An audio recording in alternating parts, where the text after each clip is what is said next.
Rebels and the Raj. The Revolt of 1857 and its representations.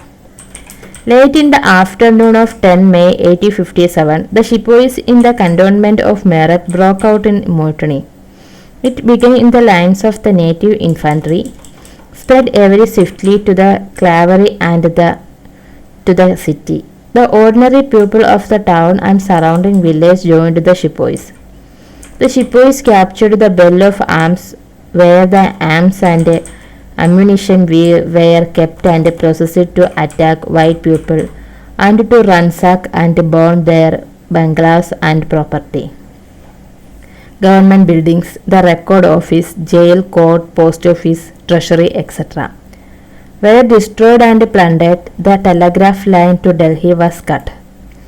As darkness descended, a group of sepoys rode off towards Delhi. The sepoys arrived at the gate of the Red Fort early in the morning on 11 May. It was the month of Ramzan, the Muslims' holy month of prayers and fasting. The old Mughal Emperor Bahadur Shah had just finished his prayers and meal before the sun rose and the fast began. He heard the commotion at the gates.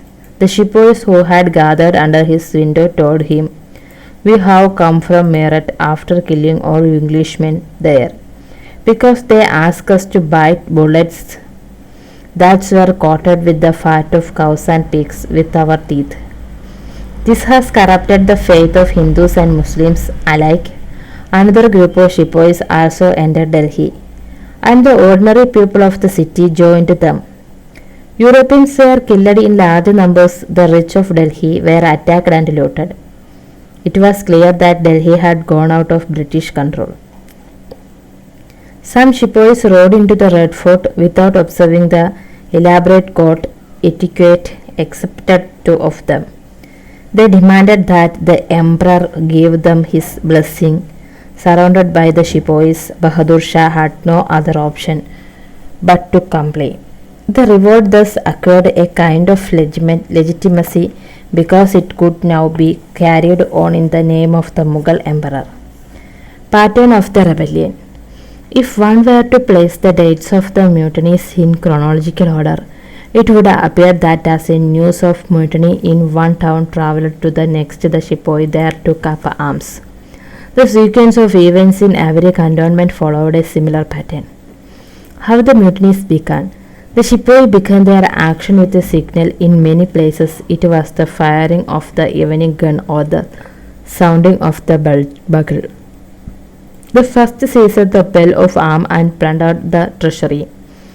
They then attacked the government buildings, the jail, treasury, telegraph office, record rooms, bungalows, burning all records, everything and everybody connected with the white man became a target. Proclamations in Hindi, Urdu and Persian were put up in the cities, calling upon the population, both Hindus and Muslims, to unite, rise and exterminate the Firangis. When ordinary people began join the revolt, the target of the attack widened. In major towns like Lucknow, Kanpur and Bali, money lenders and the rich also became the objects of rebels' wrath. Persons not only saw them as oppressors but also allies of the British. In most places their houses were looted and destroyed. The mutiny in the sepoy ranks quickly became a rebellion. There was a general defiance of all kinds of authority and hierarchy. In the months of May and June, the British had no answer to the action of the rebels. Individuals Britons tried to save their own lives and the lives of their families. British rule, as one British officer noted, collapsed like a house made of cards. Lines of communication. The reason for the similarity in the pattern of the revolt in different places lay partly in its planning and coordination. It is clear that there was a communication between the sepoys' lines of various cantonments. After the 7th hour, the regular cavalry had refused to accept the new cartridge in early May. They wrote to the 48th Native Infantry that they had acted for the faith and awaited the 48th's orders. Sepoys or their emissaries moved from one station to another. People were thus planning and talking about the rebellion. The pattern of the mutinies and the poise of evidence that suggests some sort of planning and coordination raises certain crucial questions. How were the plans made? Who were the planners? It is difficult on the basis of the available document to provide direct answer to such questions. But one incident provides clues as to how mutinies came to be so organized. Captain Hersey of Oudh military police had been given protection by his Indian subordinates during the mutiny. The 41st Native Infantry, which was stationed in the same place, insisted that since they had killed all their white officers, the military police should also kill Hersey or deliver him as a prisoner to the 41st. The military police refused to do either, and it was decided that the matter would be settled by a panchayat composed of native officers drawn from each regiment. Charles Ball, who wrote one of the earliest histories of the uprising, noted that panchayat were at nightly occurrence in the Kanpur Sepoy lines. What this suggests is that some of the decisions were taken collectively, given the fact that the Sepoys lived in the illness and shared a common lifestyle, and that many of them came from the same caste. It is not difficult to imagine them sitting together to decide their own future. The Sepoys were the makers of their own rebellion. The leaders and followers. To fight the British leadership and organizations were required. For this, the rebels sometimes turned to those who had been leaders before the British conquest. One of the first acts of the Sepoys of Meerut as well as was to rush to Delhi and appeal to the old Mughal Empire to accept the leadership of the revolt. This acceptance of leadership took time to come in.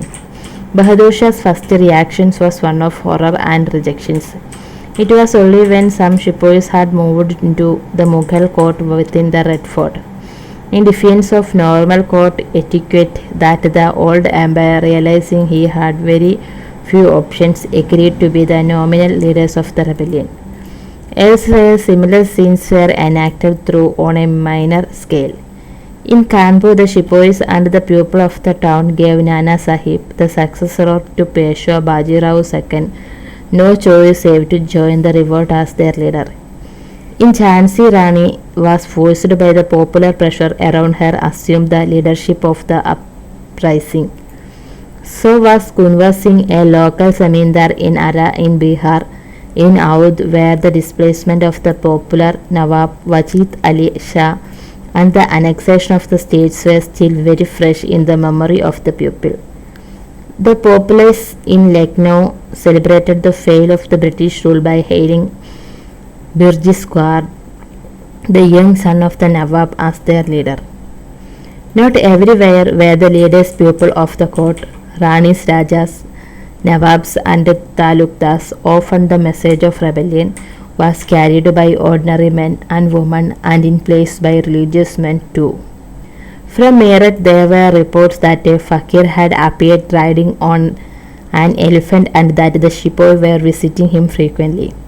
In Lucknow, after the annexation of Oudh, there were many religious leaders and self-styled prophets who preached the destructions of to explain to the Sepoys that this was not the case, but the rumor that the new cartridge were greased with the fat of cows and pigs spread like wildfire across the Sepoy lines of North India.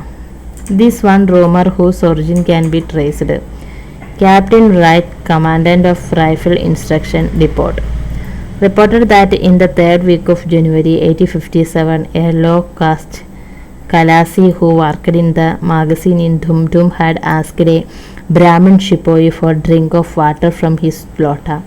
The Sepoy had refused, saying that the lower caste's touch would defile the lota. The Khalasi had reportedly reported, "You will soon lose your caste as ere long you will have to bite cartridge covered with the fat of cows and pigs." We do not know veracity of the report, but once the rumor started, no amount of assurance from British officers could stop its circulation and the fear it spread among the sepoys. This was not the only rumor that was circulating in North India at the beginning of 1857. There was the rumor that the British government had hatched a gigantic conspiracy to destroy the caste and religions of Hindus and Muslims. To this end, the rumor said the British had mixed the bone dust of cows and pigs into the flour that was sold in the market in towns and cantonments. Sepoys and the common people refused to touch the atta. There was a fear and suspicion that the British wanted to convert Indians to Christianity. Panic spread fast. British officers tried to allay their fears, but in vain. These fears stirred men to action. The response to the call for action was reinforced by the prophecy that British rule would come to end on the century of the Battle of Plassey on 20th June 1857. Rumors were not the only thing circulating at the time.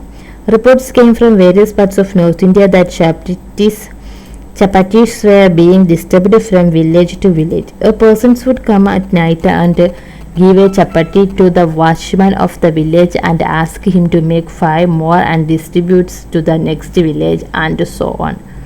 The meaning and purpose of the distribution of the chapatis was not clear and is not clear even today. But there is no doubt that people read it as an omen of an upheaval.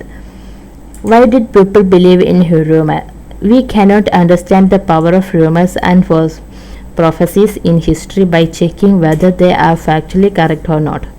We need to see what they reflect about the mind of people who believed them.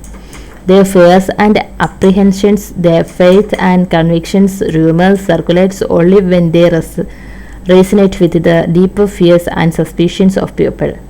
The rumors in 1857 began to make sense when seen in the context of the policies in the British pursued from the late 1820s.